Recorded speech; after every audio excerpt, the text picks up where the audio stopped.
माझे शेणाचे हात पेनाला लावणारा माणूस म्हणजे अजितदादा. मनासारखा दादा आणि दादासारखं मन, तर असं वाटतं की माझ्यासारखा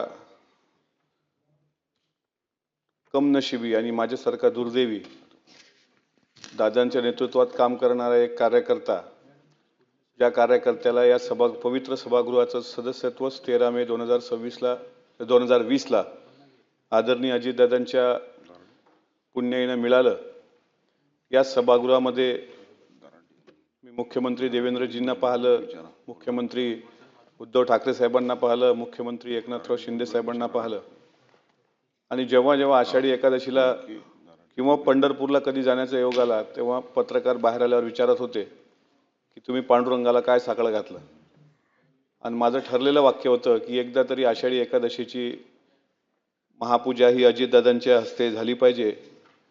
आणि त्यावर बरेच लोक हसायचे, कोणी काय म्हणायचं, पण एक गोष्ट मात्र निर्विवादपणे या निमित्तानं सिद्ध होते की महाराष्ट्राला एक धडाकेबाज नेतृत्वाला मुकावं लागलं. आणि एक लेख मी मध्यंतरी वाचला होता की महाराष्ट्राला न गवसलेला एक उत्कृष्ट मुख्यमंत्री किंवा न मिळालेला एक उत्कृष्ट मुख्यमंत्री, ही जी सल महाराष्ट्राच्या मनात आहे ती कायम राहील. आज मी शिंदे साहेबांचं भाषण अत्यंत मनापासून ऐकलं. अत्यंत भावनिक भाषण होतं. उद्धवजींचं भाषण असेल, दरेकर साहेबांचं भाषण असेल, बंटी पाटील साहेबांचं भाषण, सर्वांचं. आपण सर्व सभागृहातली सन्मान्य लोक ही खूप मोठी मोठी लोक आहात. अगदी या टोकावर बसलेल्या नीलमताईंपासून अगदी सरनाईक साहेबांपर्यंत जे कोणी या सभागृहात बसलेले आहेत, त्या तुमच्या तुलनेमध्ये मी फार सामान्य कार्यकर्ता आहे. माझे शेणाचे हात पेनाला लावणारा माणूस म्हणजे अजितदादा. आमच्या घरात कुठला राजकीय वारसा नव्हता. माझ्या वडिलांनी, माझ्या आजोबांनी, माझ्या खानदानात कोणी साधं ग्रामपंचायतचं सदस्यत्व पण काय असतं हे आम्हाला माहीत नव्हतं. 2019ला शारदा प्रांगणामध्ये बारामतीला छत्रपती संभाजी महाराजांच्या जयंतीच्या निमित्तानं एक व्याख्यानाचा योग आला. मला चांगलं आठवतं, रविवारचा दिवस होता आणि त्या दिवशी दादा उद्घाटन करून जाणार होते. आणि कार्यक्रमाचा विषय त्यांनी वाचला की विषय काय आणि वक्ता कोण. मला म्हणाले तुम्ही कुठं असता. मी म्हटलं अकोला जिल्ह्यामध्ये असतो. तुम्ही काय करता. म्हटलं महाराष्ट्रभर छत्रपती शिवाजी महाराजांचा, शाहू फुले, बाबासाहेब आंबेडकरांचा इतिहास मांडणारा मी एक वक्ता आहे आणि मराठा सेवा संघ आणि संभाजी ब्रिगेड सारख्याच संघटनेत काम करणारा एक कार्यकर्ता आहे, असं ज्यावेळेस त्यांना मी सांगितलं. चळवळीबद्दल आता नितांत आदर असणाऱ्या दादांनी ते पत्रिका वाचली आणि म्हणाले तुमचा विषय आजचा व्याख्यानाचा. मी म्हटलं स्वराज्य रक्षक छत्रपती संभाजी महाराज. स्वराज्य रक्षक संभाजी महाराजांचा हा विषय म्हणून आमच्या पक्षात पण तुमच्याच नावाचे खासदार आहेत, डॉक्टर कोल्हे, अमोल कोल्हे, आणि ते पण छत्रपती संभाजी महाराजांचा इतिहास मांडतात. आणि तुमच्या नावाचा आणि संभाजी महाराजांचं काही सख्य आहे का असं मिश्किलपणे म्हणाले. आणि माझ्या भाषणाला सुरुवात होण्यापूर्वी मी विनंती केली होती आयोजकांना की दादांनी कार्यक्रमाचं उद्घाटन करून निघून जावं पुढं.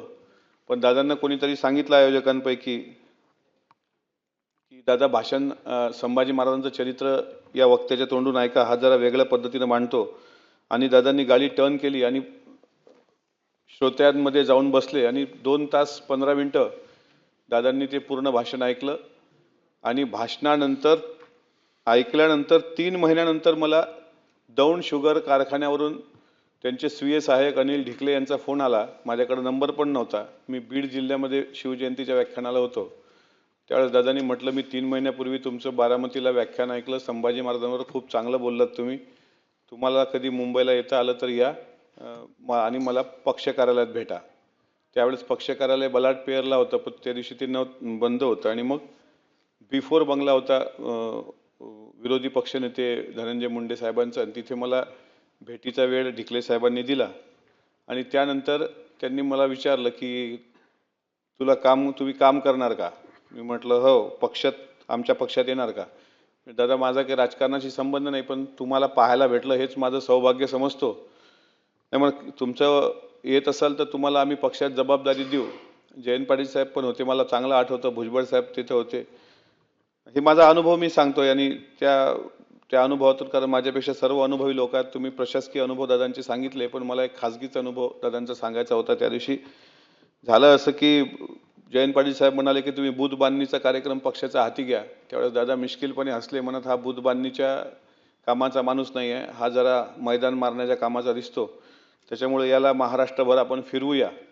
आणि शिवस्वराज्य यात्रा खासदार कोल्हे साहेबांच्या आणि उदयन महाराजांच्या नेतृत्वात महाराष्ट्रात निघाली होती आणि त्या शिवस्वराज्य यात्रेमध्ये सहभागी होण्याकरता दादांनी मला म्हटलं की तुम्ही या यात्रेमध्ये सहभागी व्हा.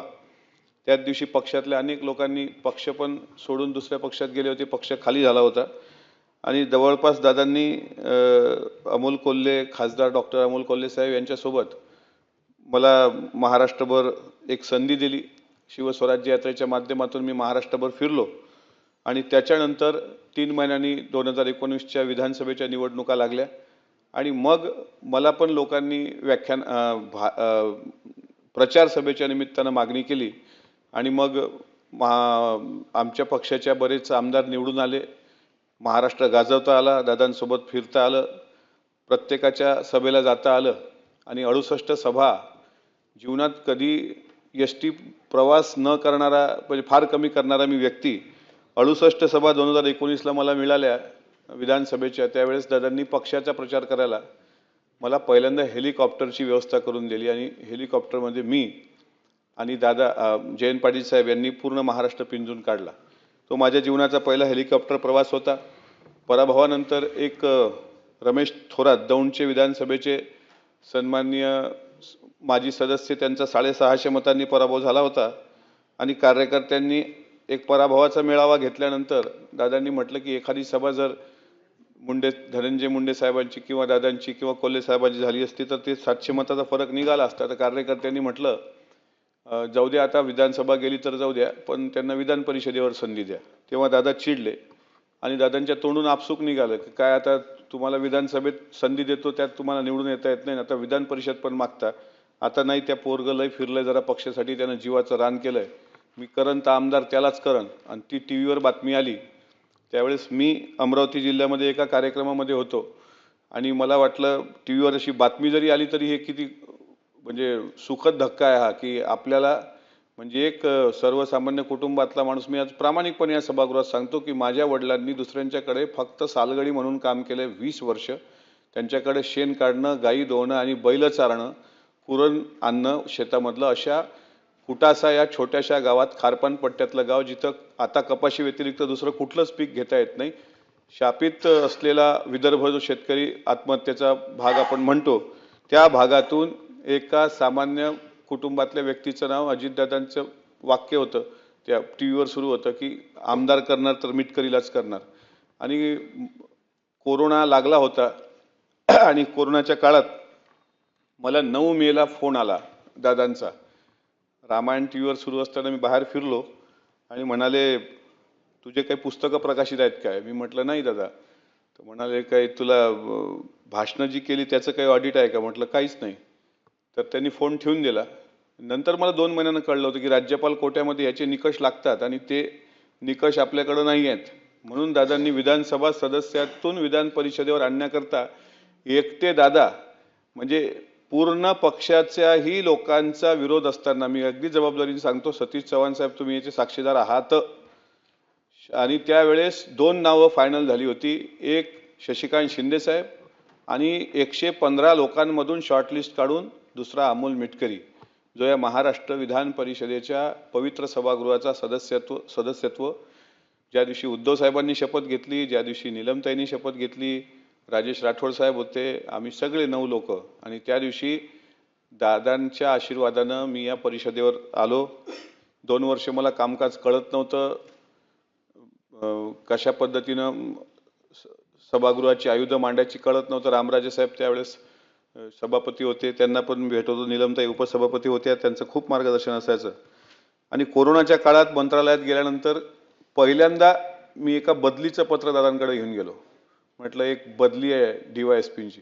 दादांनी ते पत्र वाचलं आणि दादा त्यांच्या कडक भाषेमध्ये म्हणले, हे तुला बदल्या घेऊन आणण्याकरता काही आमदार केलेलं नाही. आमदार विधान परिषदेचा काय असतो तर जरा विधान परिषदेमध्ये बसा, पूर्ण वेळ तिथे हजर राहत चला. तिथे हजर राहताना महाराष्ट्राचा कानाकोपरा त्या ठिकाणी कळत असतो. चांगले चांगले संसदपटू त्या विधान परिषदेमध्ये आहेत आणि हे अशा बदल्याची कामं, मोठे मोठे रस्त्याची कामं हे विधानसभेच्या लोकांची असतात. हे विधान परिषदेच्या लोकांनी फारसं याच्यात डोकं घालायचं नाही. आणि हे विद्वानांचं सभागृह आहे असं म्हणून पहिल्या दिवशी इतकं झापलं की त्याच्यानंतर मी परत बदलीचा कागद घेऊन दादाकडे काही गेलो नाही. आणि शेवटी राजकारणामध्ये माझ्यासारखा छोटा कार्यकर्ता मोठा होत असताना अनेक ॲलिगेशन झाले. तसं पहिल्याच वर्षी 1 वर्ष पूर्ण झालं आणि कोणीतरी तक्रार केली की तुमच्या कार्यकर्ता जो आहे मिटकरी त्याने अकोल्यात 1.5 कोटीचा बंगलाच घेतलाय म्हणले. दादानी परत ज्या दिवशी मी एकदा आलो, दादाच्या लक्षात होतं. दादा म्हणाले, शहाण्या पहिल्याच वर्षी 1.5 कोटीचा बंगला घेतलाय होय रे. मी म्हटलं नाही दादा, असं काही नाही झालं. नाही म्हणले, तुझी तक्रार आहे. तक्रारवर मौखिक सांगत नव्हते. एक तक्रार पक्षातलेच कोणीतरी माणसाची जिल्ह्यातल्या ती वाचली. म्हटलं दादा हे तुम्ही त्याचं ऐकला तर माझी पण बाजू, पण दादा दोन्ही बाजू ऐकून घ्यायचे. दोन्ही बाजू ऐकून घेतल्यानंतर दुसऱ्या दिवशी मी ते रेंट ॲग्रीमेंट मागवलं आणि त्या दिवशी सांगितलं की दादा हे माझं स्वतःचं घर नाही, हे भाड्याचं घर आहे. पण जेव्हा मी माझं स्वतःचं घर बांधेल तेव्हा तुम्हाला यावं लागेल. हे 4 वर्षापूर्वी सांगितलं होतं. आणि आत्ता 13 जूनला 2025 13 जूनला मागच्या वर्षी दादा त्या घरी आले. दादाचे पाय त्या घराला लागले आणि तो दिवस माझ्यासाठी इतका महत्त्वाचा होता की ज्या माणसाने म्हणजे 2020च्या पूर्वी कागदपत्राची जुळवाजुळव करण्यापासून पासपोर्ट साईजचे फोटो किंवा छोटे साईजचे फोटो लागतात त्याच्यापासून काळजी घेताना त्यांचे स्वीय सहाय्यक अनिल ढिकले असतील किंवा आणखी एक व्यक्ती, यांनी सर्वांनी मिळून सहकार्य करून महाराष्ट्र विधान परिषदेवर मला संधी दिली. आणि मला माहीत होतं की मागच्या अधिवेशनामध्ये माझं आदरणीय नीलमताईंशी मी बरेचदा भेटत होतो. आणि मग ताईंना मलाच माहीत आहे चर्चा दोघांमध्ये काय झाली. आणि मग या अधिवेशनाच्या हिवाळी अधिवेशनात शेवटच्या दिवशी मी नागपूरला दादांना भेटलो. दादा म्हटलं पुढं आता आणखी मला जबाबदारी द्या, संघटनेत मला काम करायचं आहे. तर दादा त्या दिवशी म्हणाले की 23 फेब्रुवारीला आपल्या महाराष्ट्राचं अर्थसंकल्पीय अधिवेशन आहे. त्याच्या पहिल्या दिवशी 2 वाजेपर्यंत आपलं कामकाज आटोपलं का तू 4 वाजता संध्याकाळी देवगिरीला येऊन भेट. तो दिवस म्हणजे आजचा 23 फेब्रुवारी 2026ला संध्याकाळी 4 वाजताची अपॉइंटमेंट मी अजितदादांची देवगिरीवर घेतलेली आहे. आणि आत्ता 2:15 वाजता अजितदादांचा शोक प्रस्ताव मांडायला मी जर सभागृहात उभा असेल, यापेक्षा वाईट परिस्थिती आणि वाईट काळ हा माझ्यासाठी असू शकत नाही. हे शेवटचं अधिवेशन गाजवणं हे खूप मला वाटत. आणि काय प्रत्येक टीव्हीवर तरी एखादी बाईट आली तर पटकन मी पहिला फॉरवर्ड दादा इम्पॉर्टंट असा व्हॉट्सअपचा त्यांचा नंबर सेव्ह होता त्यावर पाठवत होतो. पण 27-28 जानेवारी कधी मला स्टार प्रचारक म्हणून फिरवलं. म्हणजे महाराष्ट्रात विधिमंडळात मला उत्कृष्ट संसदपटू पुरस्कार जो मिळाला हेही दादाचीच पुण्याई त्या पाठीशी होती. लंडनमध्ये जो राष्ट्रकुल संसदीय अभ्यास दौरा होता त्यात सुद्धा दादांनी पहिल्यांदा मला लंडनला पाठवलं. जी पोरं कधी आमच्या जिल्ह्याच्या बाहेर गेली आणि तशी मुलं लंडनला जाऊ शकली फक्त दादांमुळं. माझ्या मुले आत्ता घरी आले होते. दादा म्हटलं मी वारकरी संप्रदायाचा आहे तर मी जरा शाकाहारी बेताचा माणूस आहे. तर म्हणले जे काय असेल चटणी भाकर ते द्या, फक्त शक्यतोवर गरम द्या. आणि जेवण झाल्यानंतर पोरीच्या डोक्यावर हात ठेवून कोण्या शाळेत आहे आणि अन्नदाता सुखी भाऊ असं म्हणून भरभरून आशीर्वाद देऊन गेले. मला प्रत्येक क्षण हा असा इतका म्हणजे 2020ला शपथ घेतली त्यावेळेस जन्म देणारे वडील जिवंत नव्हते शपथविधीच्या वेळेस. आणि 2026चं हे जे अधिवेशनाचं आमचे काही 9 सदस्यांचं शेवटचं अधिवेशन आहे यात अजितदादांचा शोक प्रस्ताव येणं मला असं वाटतं ही वाईट वेळ. माझा कोणी आणखी जीवनातला कुठलाही शत्रूतला शत्रू जरी असला त्याच्यावर हे येऊ नये. कारण अजितदादाचं जाणं म्हणजे महाराष्ट्राचं शिवशाहू फुले आंबेडकरी चळवळीचं कधी न भरून निघणारं नुकसान आहे. अजितदादांना दरवर्षी भीमा कोरेगावला मी शौर्यस्तंभाला अभिवादन करताना पाहत होतो.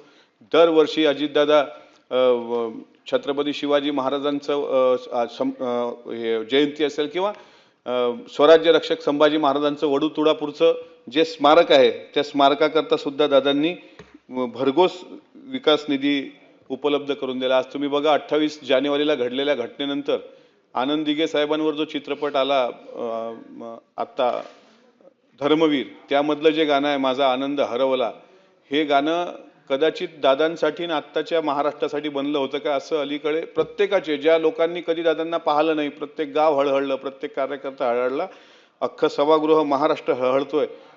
आणि अशा उपमुख्यमंत्र्यांच्या हाताखाली इतके वर्ष 4-5-6 वर्ष जे काही काम करता आलं ते आम्ही आमचं भाग्य समजतो. आमच्या कुटुंबाला एक आधार, माझ्यासारखे अनेकांचे कुटुंब दादांनी घडवले.